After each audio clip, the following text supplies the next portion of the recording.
Un soir, Anna se fait livrer un repas à son domicile. L'échange avec le livreur est cordial, tout lui semble normal, jusqu'au lendemain. Je me rends compte qu'il y a un petit mot dans ma boîte aux lettres en me disant moi c'est salut, moi c'est Quentin, je te trouve charmante. Dans la journée, elle reçoit des dizaines de coups de fil et de messages.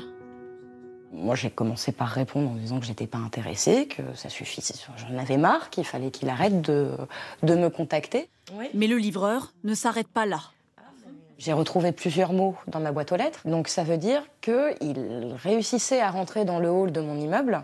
Dès que j'entendais un bruit de scooter, dès que j'entendais des bruits dans la cage d'escalier, j'étais vraiment pas rassurée. Le harcèlement quotidien dure une dizaine de jours, jusqu'à ce qu'Anna appelle le restaurant pour lequel travaille le livreur. Les messages cessent, mais la jeune femme n'est pas rassurée pour autant. Elle change de numéro de téléphone. J'ai eu peur des représailles après ça, parce que je me suis dit, merde, si le mec il se fait virer et qu'il m'en veut parce qu'il sait que c'est à cause de ça, mais je vais me faire défoncer. Un incident qui a finalement précipité le déménagement d'Anna. Adresse, code d'immeuble ou numéro de téléphone, en transmettant certaines de leurs données pour une livraison censée leur faciliter la vie, des jeunes femmes ont vécu de mauvaises expériences qu'elles racontent en ligne. Le gars arrive, sort le colis et me le donne. Et sinon, t'habites toute seule? Je fais non, je suis avec mes colocs, ils sont hauts et tout là. Gros mytho, j'étais absolument toute seule, le gars aurait pu faire ce qu'il voulait. Elle rapporte des comportements inappropriés ou insistants. Et il a gardé mon numéro de téléphone.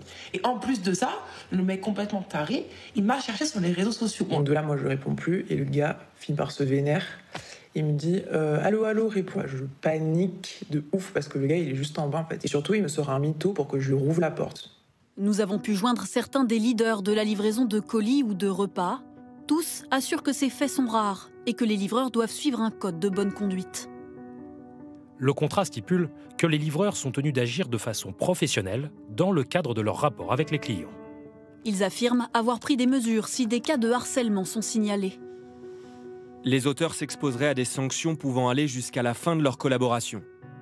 Tous les incidents qui nous sont rapportés sont pris en charge par une équipe dédiée qui assure le soutien des victimes. Colis, repas, il n'a jamais été aussi facile de se faire livrer à domicile. Dans cette résidence, face aux allées et venues incessantes des livreurs, Charlie, le gardien, a décidé d'installer cette boîte.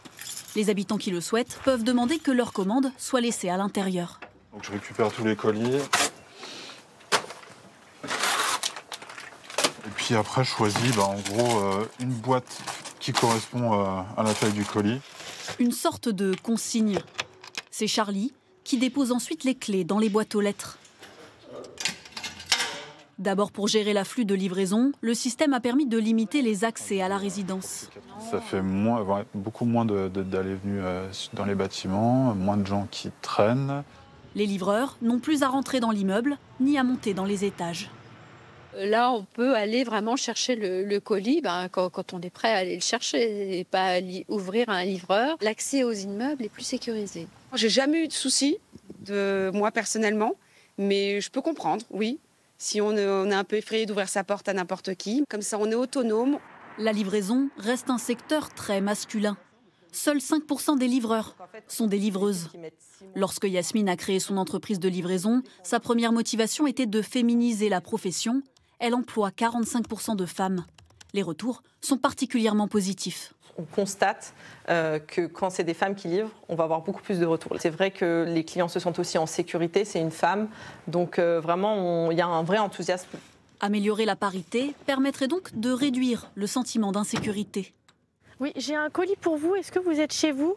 Ophélie est livreuse pour l'entreprise depuis 2 mois. Au volant de sa camionnette, sa présence rassure autant qu'elle étonne, ses clientes surtout.